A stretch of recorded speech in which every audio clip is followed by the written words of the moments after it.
अस्सलाम वालेकुम, आदाब नाजरीन। मैं मरीम फातिमा तेलंगाना न्यूज़ टुडे में आप सबका खैर मकदम है। आइए नजर डालते हैं आज की अहम सुर्खियों पर। न्यूजीलैंड के बाद आज फिलिपाइन में भी जलजले के ताकतवर झटके। शादी के लिए माँ बाप की माली मुश्किलात और परेशानियों को बर्दाश्त न करते हुए नौजवान लड़की ने कर ली खुदकुशी। तेलंगाना के मेटपल्ली में अफसोसनाक वाक़या। आसाम में शोहरों की गिरफ्तारियों पर अदालत के सवालात की बौछार। गिरफ्तार शुदगान को फौरी जमानत पर रिहा करने का हुक्म। 2 दिन कबल लापता होने वाले खलील और कल्पना की नाशे तालाब से बरामद। तेलंगाना के मेदक जिले में वाक़या। तेलंगाना के भुवनगिर जिले में खौफनाक सड़क हादसा, 4 खवातीन हलाक। अब तक 48 लाख उम्रा ज़ायरीन सऊदी अरब पहुंच गए हैं। सऊदी अरब ने विजिट और उम्रा वीज़े के हुसूल को आसान कर दिया है। अब विजिट या उम्रा पर आना मुश्किल नहीं रहा, जिसकी वजह से उम्रा ज़ायरीन की तादाद में बहुत ज़्यादा इजाफा देखा जा रहा है। वज़ारत हज व उम्रा ने कहा है कि इमसाल उम्रा सीज़न के आगाज़ से अब तक 48,40,764 उम्रा ज़ायरीन सऊदी अरब पहुँचे हैं। सऊदी प्रेस एजेंसी के मुताबिक वज़ारत ने कहा है कि मज़कूरा उम्रा ज़ायरीन फ़िज़ाई, बर्री और बहरी रास्तों से आए हैं। वज़ारत ने कहा है कि मनासिक की अदायगी के बाद अब तक 42,58,151 उम्रा ज़ायरीन वापस जा चुके हैं। सड़क हादसा, 4 खवातीन हलाक। तेलंगाना के भुवनगिर जिले में पेश आए खौफनाक सड़क हादसे में 4 खवातीन हलाक हो गई। ये हादसा भुवनगिर जिले के चोट उपल मंडल में उस वक्त पेश आया जब एक तेज रफ्तार आरटीसी बस ने मुखालिफ सिम से आने वाली मजदूरों को ले जाने वाले ऑटो से टकरा गई। हादसे में 3 खवातीन हलाक हो गई, जबकि एक और खातून अस्पताल पहुंचने के दौरान जानबर न हो सकी। दीगर जख्मियों को हैदराबाद के प्राइवेट अस्पताल मुंतकिल कर दिया गया। मरने वाली खवातीन का ताल्लुक दियोलमा नगर गाँव के मजदूरों के तौर पर शनाख्त हुई है। मरने वालों में डाकू जी नागा लक्ष्मी 28 साल, अनुसुया 55 साल, धनलक्ष्मी 35 साल, देवापल्ली सुरीशा 30 साल है। ये तमाम ज़राई मजदूर बताए गए हैं जो खेत में काम करने ऑटो में जा रहे थे। न्यूजीलैंड के बाद आज फिलिपाइन में भी जलजले के ताकतवर झटके महसूस किए गए। फिलिपाइन के वस्ती सूबे में आज सुबह की अवलिन सातों में एक ताकतवर जलजला आया। रात के 2 बजे आने वाले जलजले से अवाम नींद से बेदार होकर अपने घरों से भाग पड़े और सड़कों पर निकल आए। एक अस्पताल में जलजले की आवाज़ से दर्जनों मरीजों को अस्पताल से निकालकर ग्राउंड में रखा गया। जलजले से एक सरकारी दफ्तर और कारोबारी इदारे को मामूली नुकसान पहुँचा। 6.1 के शिद्दत के जलजले से किसी के जख्मी या बड़े नुकसान की फौरी तौर पर कोई इत्तला नहीं है, जो साहिली कस्बे बातवान के मगरिब में तकरीबन 11 किलोमीटर की गहराई में महसूस किया गया। जलजला आधी रात के तकरीबन 2 घंटे बाद आया, जिसने बहुत से लोगों की नींद उड़ा दी। जलजले के बाद अस्पताल की 3 मंजिला इमारत में कुछ दरारें पड़ने के बाद मरीजों को वापस लाया गया। रिडैक्टर के एक अहदेदार ने मीडिया से बताया है कि कुछ कारोबार इदारों के कंट्रक्ट के सुतूनों में भी दरारें देखी गई हैं। मस्बेट शहर के मरकजी इलाके में ग्रोसरी और दवाइयों की दुकानों और कुछ घरों में भी दरारें पाई गई हैं। फिलिपाइन के सिविल डिफेंस के दफ्तर ने कहा है कि जलजले में मस्बेट और करीबी जजीरे के कई इलाकों में बरक़ी मुनक़ता कर दी है और कुछ स्कूलों को तातीलात दी गई हैं। मुकामी हुक्काम की जानिब से नुकसानात का तख्फिया लगाया जा रहा है। वाज़ेह है कि गुज़िश्ता रोज़ न्यूजीलैंड में जलजले के झटके महसूस किए गए थे और 2 हफ्ते कबल तुर्की और शाम में जलजले से 41,000 अफराद की मौत हुई है। 2 दिन कबल लापता होने वाले खलील और कल्पना की नाशें तालाब से बरामद। तेलंगाना के मेदक ज़िले में वाक़या। रियासत तेलंगाना के मेदक ज़िले की नारसिंगी से 2 दिन कबल अचानक लापता होने वाले आशिक जोड़ा खलील और कल्पना की नाश आज सुबह नारसिंगी तालाब से बरामद हुई। समझा जाता है कि इन दोनों ने यौम आशिकाने दिन यानी 14 फरवरी को घर से फरार होकर खुदकुशी कर ली। इत्तलात के मुताबिक खलील नामी नौजवान और कल्पना एक दूसरे से मोहब्बत करते थे। लड़की के वालिदैन मजहब अलग अलग होने की वजह से शादी के लिए राजी नहीं हुए। गुज़िश्ता माह कल्पना की दूसरी शख्स से शादी हुई थी, लेकिन 14 फरवरी से खलील और कल्पना अचानक लापता हो गए थे और इसी दौरान खलील की मोटरसाइकिल और 2 सैंडल नारसिंगी तालाब के किनारे मिले, जिसकी वजह से पुलिस और मुकामी लोग तालाब में इन दोनों की तलाश शुरू कर दी थी और आज इन दोनों की नाशें तालाब से बरामद हुई हैं। నార్సింగి పట్టణంలో మొన్నటి రోజున తోట కల్పన అనే అమ్మాయి తర్వాత అదే గ్రామానికి చెందినటువంటి ఖలీల్ అనే అబ్బాయి మిస్సింగ్ అయినట్టుగా తెలిస్తే మనకు మిస్సింగ్ కేసు చేసినట్టు. అయితే ఈ కల్పన అనే అమ్మాయి 20 సంవత్సరాలు ఉంటుంది. ఈమెకు 3 నెలల కిందట మన కొండాపూర్ విలేజ్ అతని ఒక అబ్బాయితోటి వివాహం కూడా జరిగింది. అయితే ఈ ఖలీల్ అనే వ్యక్తి తర్వాత ఈ అమ్మాయి కల్పన ఇద్దరు కూడా ప్రేమించుకున్నారని, ఆ విషయంలో ఇష్టం లేని పెళ్లి చేసిరనే ఉద్దేశంతో ఆ అమ్మాయి ఈ అబ్బాయి ఇద్దరు కలిసి మొన్నటి రోజున ఇంట్లో నుంచి వెళ్ళిపోవడం జరిగింది మోటార్ సైకిల్పై. అయితే ఆ మోటార్ సైకిల్ పైన వెళ్ళిపోయిన వాళ్ళు ఆ రోజు రాత్రి నార్సింగి గ్రామానికి ఆనుకున్నటువంటి NH 44 పక్కనటువంటి చెరువు వద్ద వాళ్ళ చెప్పులు ఆ మోటార్ సైకిల్ ఉంటే మనము ఆ వాళ్ళు ఏమైనా అందులో దూకి పడిపోయి ఉండొచ్చు అని చెప్పేసి నా ఉద్దేశంతో చెక్ చేయడం జరిగింది. అయితే ఈరోజు ఉదయం 6:30-7 గంటలకు మా కానిస్టేబుల్ వీళ్ళు రోజు మనం చెకింగ్లో భాగంగా చుట్టుపక్కల ఉన్నటువంటి చెరువులో కానీ బావిలో చెక్ చేద్దామని చెప్పి వెళ్ళేసరికి స్వామి అనే కానిస్టేబుల్ వెళ్తే అతనికి ఆ చెరువు గట్టు పక్కన ఈ ఇద్దరి యొక్క మృతదేహాలు నీళ్ళలో తేలినే కనబడ్డది. వెంటనే ఈతగాళ్ళ సాయంతో ఆ మృతదేహాలను తీసి పోస్ట్మార్టం నిమిత్తమై రామపేట మార్చురీకి తరలించడం జరిగింది. అయితే వీళ్ళిద్దరు కూడా వాళ్ళు ప్రేమ విషయంలో కానీ అమ్మాయికి పెళ్లి జరిగిన విషయంలో కానీ ఇద్దరు కలిసికట్టుగా ఆత్మహత్య చేసుకొని చనిపోయినట్టుగా ప్రాథమికంగా తెలుస్తుంది. తిరిగి పూర్తి విచారణ అనంతరం తదుపరి చర్యలు తీసుకోబడతాయి. Thank you. शादी के लिए मां बाप की माली मुश्किलात और परेशानियों को बर्दाश्त न करते हुए नौजवान लड़की ने कर ली खुदकुशी। तेलंगाना के मेटपल्ली में अफसोसनाक वाकया। के लिए माँ बाप की माली मुश्किलात और परेशानी को बर्दाश्त न करते हुए एक नौजवान लड़की ने फांसी लेकर खुदकुशी कर ली है। ये अफसोसनाक वाक़या तेलंगाना के जगतियाल जिले के मेटपल्ली टाउन में पेश आया। तफसीलात के मुताबिक मेटपल्ली टाउन के साई राम कॉलोनी का रहने वाला भास्कर पेशे से मजदूर था और इसको एक बेटी और एक बेटा था। 22 साल बड़ी बेटी मोनिका की शादी के सिलसिले में भास्कर और इसकी बीवी काफ़ी परेशान थे। गुज़िश्ता 1 साल से मोनिका की शादी के लिए रिश्ते देख रहे थे, लेकिन जहेज और शादी के अखराजात को अदा करने से ये जोड़ा परेशान था। माँ बाप की माली मुश्किलात और शादी की परेशानियों को बर्दाश्त न करते हुए मोनिका ने आज अपने मकान में उस वक्त फांसी ले ली जब मकान में वो तन्हा थी। में शोहरों की गिरफ्तारियों पर अदालत के सवालात की बौछार। गिरफ्तार शुदगान को फौरी जमानत पर रिहा करने का हुक्म। गुवाहाटी हाईकोर्ट ने आसाम में कम उम्री की शादी के खिलाफ बड़े पैमाने पर क्रैकडाउन के बारे में सख्त सवालात किए और पकड़े जाने वाले शोहरों को फौरी जमानत पर रिहा करने का हुक्म दिया। अब तक आसाम भर में 3000 से ज़्यादा लोगों को कम उम्री की शादियों के इल्ज़ाम में गिरफ्तार किया गया। इन लोगों को अर्जी जेलों में रखा गया था। हम खवातीन ने एहतजाज किया और अपने ख़ानदान के वाहिद कमाने वाले की गिरफ्तारी की मजम्मत की। पुलिस की कार्रवाई पर सवाल उठाए जा रहे हैं क्योंकि ये कई साल पुराने मुकदमात का इहाता करता है। माहिरीन ने बच्चों की शादी के मामलात में जिनसी जराइम से बच्चों के तहफ़्फ़ुज़ POCSO एक्ट के निफाज के जवाब पर भी शुकुक व शुबहात का इजहार किया। गुवाहाटी हाईकोर्ट ने POCSO एक्ट के तहत मुलजिम 9 अफराद को क़ब्ल अज़ गिरफ्तारी ज़मानत दी थी। अदालत ने 14 फरवरी को कहा है कि ये ऐसे मामलात नहीं हैं जिनमें हिरासत में पूछगछ की ज़रूरत है। वाज़ेह है कि पोक्सो एक्ट के मामले में कम अज़ कम 20 साल की सज़ा हो सकती है। जस्टिस समन श्याम ने कहा है कि क्या यहाँ इस्मत रेज़ी का कोई इल्ज़ाम है। इन्होंने एक और केस की समाअत के दौरान इल्ज़ामात को अजीब करार दिया। अदालत ने यह भी पूछा कि क्या इन तमाम के खिलाफ पोक्सो एक्ट के तहत कार्रवाई को गैर दुरुस्त करार दिया। एक और मुतल्लिक़ा मुकदमे में अदालत ने कहा इस वक्त इस अदालत की राय है कि ये ऐसे मामलात हैं जिनकी तहवील में पूछगछ की ज़रूरत नहीं है। अगर आप किसी को मुजरिम पाते हैं तो चार्जशीट दायर करें। ये लोगों की ज़ाती ज़िंदगियों में तबाही फैला रहा है। बच्चे हैं, घरवाले हैं, बूढ़े हैं। ज़ाहिर है बचपन की शादी एक बुरा ख्याल है। हम अपनी राय देंगे, लेकिन इस वक्त मसला ये है कि क्या इन सब को गिरफ्तार करके जेल में डाला जाए। आसाम के वज़ीर आला हिमंता बिस्वा शर्मा ने बचपन की शादियों के खिलाफ मुहिम का आगाज़ किया। इसके बाद 3 फरवरी को बच्चों की शादी के 4000 से ज़ायद पुलिस मुकदमा दर्ज करके कार्रवाई शुरू की गई। नाचाराम पुलिस ने 3 किलो गांजे के साथ 2 अफराद को गिरफ्तार कर लिया। नाचाराम पुलिस ने गांजा फरोख्त करने वाले 2 अफराद को गिरफ्तार किया है और इनके पास से 3 किलोग्राम चरस बरामद की। गिरफ्तार अफराद की शिनाख्त अबू बकर 27 साल और सुहाना बेगम 28 साल के तौर पर की गई है। एक शख्स सलाम जिसने इन्हें ममनुआ सामान फराहम किया था वो मफरूर है। पुलिस के मुताबिक दोनों जो लिव इन रिलेशनशिप में हैं नाचाराम में रह रहे थे और ग्राहकों को ममनुआ अशिया फरोख्त करने की कोशिश कर रहे थे। एक इत्तला पर पकड़े गए पुलिस फरार होने वाले सलाम को पकड़ने की कोशिश कर रहे हैं। డ్రైవర్గా పనిచేస్తూ ఉన్నాడు. ఇతనికి ఒక అమ్మాయి సుహానా బేగం అనేసి పరిచయం అయింది. వీళ్ళిద్దరు లివింగ్ రిలేషన్లో ఉన్నారు. వీళ్ళకి వచ్చే మనీ సరిపోక ఇంకా ఎక్స్ట్రా మనీ ఎట్లా ఈజీ మనీ ఎట్లా ఇచ్చేయాలి అనేసి ఆ ఉద్దేశంతో ఈ గాంజా అమ్ముదామనేసి ప్లాన్ చేశారు. వీళ్ళకి సప్లై చేసిన వాడు సలాం అనేసి. వీళ్ళందరూ కూడా అస్సాంకి చెందిన వాళ్ళు. ఈ A1 A2 ఎవరైతే ఉన్నారో Abu Bakr Siddique and Suhana Begum వీళ్ళిద్దరు ఇక్కడే ఉన్నారు. వాళ్ళకి ఈ సలాం అనే అతను ఇక్కడికి ఒక 3 కేజీస్ గాంజా ఇచ్చి వెళ్ళినట్టుగా చెప్తా ఉన్నారు. అది ఇన్వెస్టిగేషన్ గోయింగ్ అని ఇంకా డీప్ గా చేయాల్సి ఉంది. యాక్చువల్ గా ఎక్కడి నుంచి వచ్చింది, అక్కడ నుంచి ఇచ్చారా లేకపోతే అతను ఇక్కడెక్కడైనా తీసుకొచ్చాడు అనేది ఇంకా ఫర్దర్ డీటెయిల్స్ తెలుసుకోవాల్సి ఉంది. ఇన్వెస్టిగేషన్ ఇంకా చేయాల్సి ఉంది. సో ఈ ఇద్దరిని ఇప్పుడు అబూ బకర్ సిద్దిక్ సుహానా బేగం వీళ్ళిద్దరిని మనం అరెస్ట్ చేసి జ్యుడిషియల్ రిమాండ్కి పంపిస్తా ఉన్నాము. ఒక 3 కేజీస్ గాంజా। जुमे को 110 रुपये में पठान टिकट हासिल करें।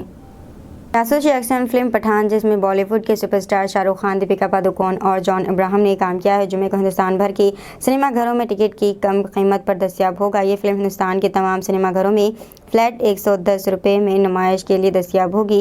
ये इक़दाम बॉक्स ऑफिस पर फिल्म की कारकर्दगी का जश्न मनाने के लिए किया जा रहा है, क्योंकि इसने अकेले ही हिंदी फिल्म इंडस्ट्री को परेशान कुन हालात से निकाला है और दुनिया भर में 963 करोड़ रुपए कमाने वाले कैश रजिस्टर को तरतीब दिया है। हिंदी सिनेमा की तारीख में पठान को दुनिया भर में सबसे ज़्यादा कमाई करने वाले हिंदी फिल्म होने का जश्न मनाने के लिए हिंदुस्तान की top theatre chains Movie Time, Miraj, Cineplex, Inox, PVR, Mukta, A2 और दीगर शरीक सिनेमाघर में इस जुमे को पठान का जश्न मनाने के लिए इकट्ठे हुए हैं।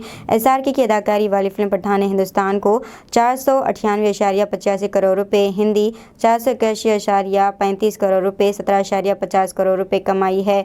डब यशराज फिल्म्स की प्रोड्यूस करदा और सिद्धार्थ आनंद कुमार की हिदायतकारी में बनने वाली इस फिल्म में टाइटल जासूस की कहानी बयान की गई है, जो एक साबिक रा एजेंट जिसकी ख़ानदान पर हमल और इनके मारे जाने के बाद बदमाश बन गया, इसके शैतानी मंसूबों से कौम को बचाने के लिए मुश्किलात का मुकाबला करने वाले जासूस की कहानी है। पंजाब के वज़ीर आला भगवंत सिंह मान तेलंगाना की आपाशी इस्लाहात का मुताला करने हैदराबाद पहुँचे। वज़ीर आला भगवंत सिंह मान तेलंगाना के 2 रोज़ा दौरे के एक हिस्से के तौर पर चारशंबे की शाम हैदराबाद पहुंचे। वो जुमेरात को ज़िले सिद्दीपेट का दौरा करेंगे, ताकि गजुएल और सिद्दीपेट हलकों में आपाशी और दीगर महकमों के जरिए किए गए मुख्तलिफ तरक्याती कामों का दौरा करे। चीफ मिनिस्टर के चंद्रशेखर राव मुमकिन तौर पर भगवंत मान के साथ सिद्दीपेट जाएंगे, जहाँ वो कालेश्वरम लिफ्ट एजुकेशन स्कीम के एक हिस्से के तौर पर कोंडा पोचम्मा सागर रिजर्वायर का दौरा करेंगे। इसके बाद इरावली में बनाए गए चेक डैमों का दौरा करेंगे और मसनूई रिचार्ज ढांचे को समझेंगे।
यहाँ के किसान भाइयों, पत्रिका मित्रों, इलेक्ट्रॉनिक प्रिंट मीडिया मित्रों को स्वागत करते हुए तेलंगाना राष्ट्र आज सारी इंडिया में, भारत में आगे बढ़ चुके हैं।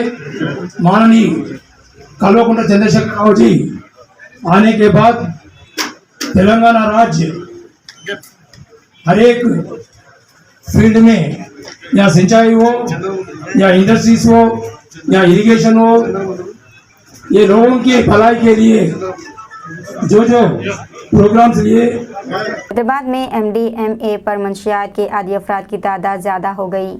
मुल्क की मंशियात की गैर कानूनी स्मगलिंग को रोकने के लिए मुल्क की सरहदों, बैनुल-अक़वामी हवाई अड्डों, बंदरगाहों और दीगर दाखिली रास्तों पर सख्त निगरानी के बाद मुकामी तौर पर तैयार करदा मसनूई अद्वियात की मांग बढ़ रही है। MDMA की मांग में इजाफा हुआ है, जिसे शहर में क्लब ड्रग भी कहा जाता है, और 1 किलोग्राम दवा लाख रुपए के दरमियान है। 10 लाख से 7 लाख की कीमत ये गैर कानूनी तौर पर फार्मास्यूटिकल यूनिवर्सिटियों में तैयार किया जाता है। गैंग कंपनियाँ जो माली मसाइल या दीगर वजूहात की वजह से बंद कर दी गई हैं, लीज पर लेते हैं और MDMA ड्रग तैयार करते हैं। हैदराबाद के पुलिस कमिश्नर CV आनंद ने कहा, सिंडिकेट्स की जानिब से ये दवा पेडलर्स के नेटवर्क के जरिए सारिफिन को फराहम की जाती है। मुकामी दुकानदार इसे 10 ग्राम के लिए 10,000 से 20,000 रुपये में फ़रोख्त करते हैं। कोकीन, हेरोइन और दीगर गैर मुल्की मंशियात के खिलाफ क्रैकडाउन के बाद मांग में इजाफे की वजह से मुकामी तौर पर तैयार करदा मसनूई अद्वियात जैसे की मांग में कई गुना इजाफा हुआ। अहलकार ने कहा है कि MDMA का इस्तेमाल ज़्यादा देता है और अक्सर पार्टियों और इज्तिमात में इस्तेमाल होता है।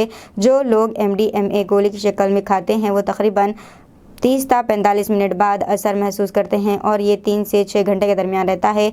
MDMA पार्टियों और तलबा में फ़रोख्त किया जाता है। पेशेवर अफराद, इंजीनियरिंग के तलबा या होटल IT है के मुलाजिमीन बाज़ सूरतों में पेडलर्स हैं। ज़्यादातर मामलात में इब्तदाई मरहले में बेचे जाने वाले खुद सारिफिन होते हैं। पुलिस का कहना है कि मंशियात के आदी होने पर वो मंशियात खरीदने के लिए रकम का बंदोबस्त करने के लिए सौदागर बन जाते हैं। हैदराबाद पुलिस कमिश्नर ने कहा है कि मुंबई में ख़वातीन को MDMA मंशियात देना और बाद में पार्टियों और समाजी इज्तिमात में इनका जिनसी इस्तेमाल करना आम है। आंध्र प्रदेश बीजेपी के साबिक सदर कन्ना लक्ष्मी नारायणा ने पार्टी छोड़ दी। बीजेपी आंध्र प्रदेश के साबिक सदर कन्ना लक्ष्मी नारायणा ने जुमेरात को पार्टी से इस्तीफा दे दिया है। बीजेपी के कौमी सदर JP नड्डा को लिखे एक खत में इन्होंने लिखा, मैं इस तरह अपनी ज़ाती वजूहात और मजबूरियों की वजह से पार्टी की अपनी बुनियाद रुकने से फौरी तौर पर इस्तीफा देता हूँ। पार्टी से इनके इस्तीफे की एक कॉपी APBJP के सरबराह सोमा वीराराजू को भी दी गई थी। इतलात के मुताबिक साबिक वजीर और साबिक BJP AP के सरबराह ने कहा है कि वो पार्टी में खुद को अलग थलग महसूस कर रहे हैं और रियासत में पार्टी के मामलात को चलाने के तरीके से नाखुश है। लक्ष्मी नारायणा इस्तीफे के वक्त बीजेपी के कौमी एग्जीक्यूटिव मेंबर भी थे। बंडी संजय का कहना है कि KCR ने कबायलियों को धोखा दिया।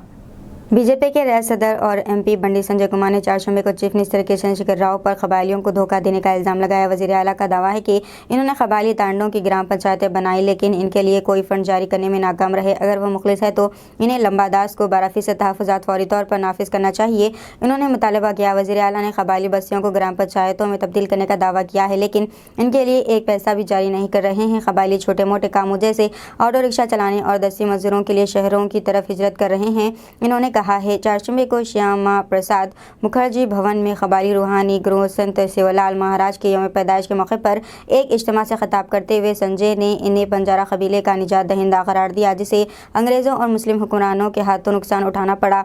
एक सादा इंसान के तौर पर पैदा हुए सेवालाल ने बंजारों और अहलियत का रास्ता दिखाया और इन्हें सिखाया कि किस तरह अपनी सकाफत और रिवायत की हिफाजत के लिए लड़ना है। संजय ने कहा और बंजारा पहाड़ियों पर सेवालाल के लिए एक मंदिर तामीर करने और इसे एक मंदिर के तौर पर तरक्की देने का वादा किया।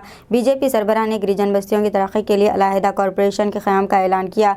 अगर पार्टी तेलंगाना में इक़्तिदार में आती है और गिरिजनों को मरकज़ी काबीना में शामिल किया गया था जबकि एक आदिवासी खातून को हिंदुस्तान का सदर बनाया। तेलंगाना में चीफ मिनिस्टर के चंद्रशेखर राव कबायलियों को धोखा दे रहे हैं। वो सेवालाल महाराज, अम्बेडकर, फूले और जगजीवन राम जैसे दलित या कबायली लीडरों में से किसी की यौम पैदाइश या यौम वफ़ात की मीटिंगों में शिरकत नहीं करते हैं। इन्होंने इल्ज़ाम आयद किया है। ఆ సమాజంలో కూడా ఒక చైతన్యాన్ని, ఒక స్ఫూర్తిని, ఒక ఐక్యతను చాటినటువంటి గొప్ప మహనీయుడు ఆ దేవుడు సేవాలాల్ మహారాజ్. కాబట్టి ఇవాళ వారిని తలుచుకోవడం, వారిని వచ్చడం చాలా అదృష్టంగా భావిస్తున్నాం. భారతీయ జనతా పార్టీ రాష్ట్ర కార్యాలయంలో కూడా ఈరోజు హోమం నిర్వహించడం, వారికి పూజలు నిర్వహించడం, వారం రోజుల పాటు ఈరోజు అనేక తండాలో ఇవరు ఉత్సవాలు నిర్వహించడానికి మా హుస్సేన్ నగర్ యొక్క ఆధ్వర్యంలో నిర్ణయించడం జరిగింది. చాలా తండాలు ఈరోజు కార్యక్రమం చేస్తున్నాం. బట్ అటువంటి మహనీయుని తలుచుకోవడం చాలా అదృష్టంగా భావిస్తూ అందుకే వారిని స్ఫూర్తిగా తీసుకొని నరేంద్ర మోడీ గారి ప్రభుత్వం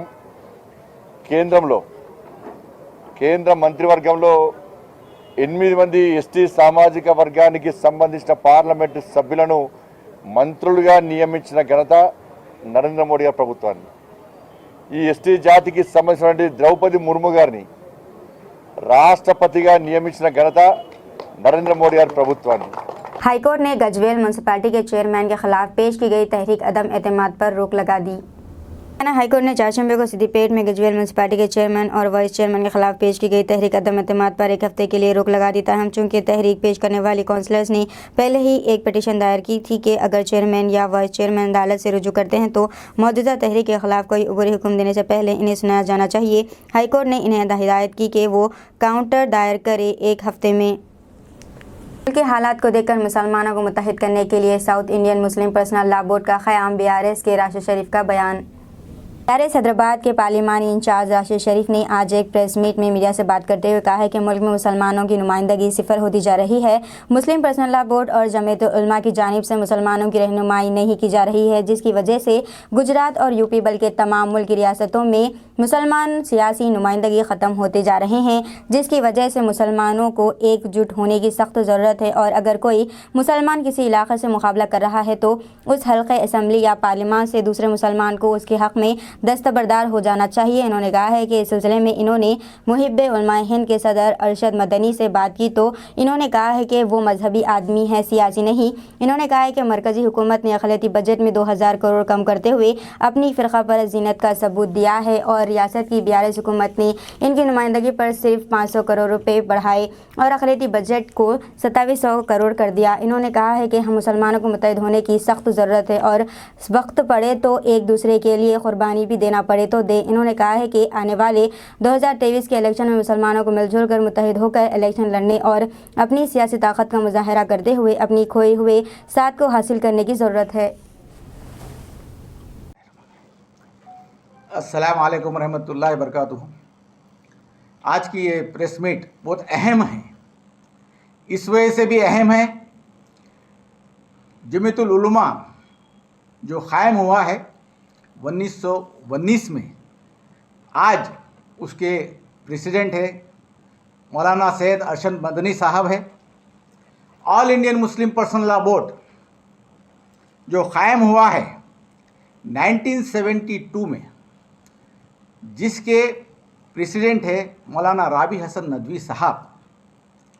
ये दोनों टीम जो है, दोनों जमातें जो है, हर एक मुसलमान पूरे हिंदुस्तान का एक फ़ख्र करता है all Indian Muslim personal law board Jamiatul उलमा पे। आज जितने भी मसले मसाइल है, जो बाबरी मस्जिद से लेके यूपी के हालात से लेके आसाम के हालात से लेके जितने भी आज मीडिया है जो मुसलमानों के खिलाफ जो डिबेट चलते रहते हैं, ये तमाम चीज़ें देखते हुए मैं मौलाना अरशद मदनी साहब से बात किया था, फ़ोन पे बात किया था, तो वो खुले अल्फाज में बोल दिए कि हमको सियासत से कोई ताल्लुक़ नहीं है, हम मज़हबी लोग हैं। तो ये सियासत से ताल्लुक़ south Indian Muslim personal law board Hyderabad में क़ायम हुआ है सिर्फ यही देखते हुए कि ये लोग तकरीबन मुसलमानों के जितने भी मसाइल हिंदुस्तान में हैं, चाहे बाबरी मस्जिद से लेके आज तक भी कोई मसले में ये लोग कामयाब हुए नहीं। चाहे वो कोर्ट का केस हो, बाबरी मस्जिद का, किसी भी कोई भी। दीजिए नाजरीन, मरियम फातिमा को इजाज़त। मिलते हैं अगले न्यूज़ बुलेटिन में। साथ ही साथ हमारे चैनल को लाइक, शेयर और सब्सक्राइब करना ना भूलें। अल्लाह हाफिज़।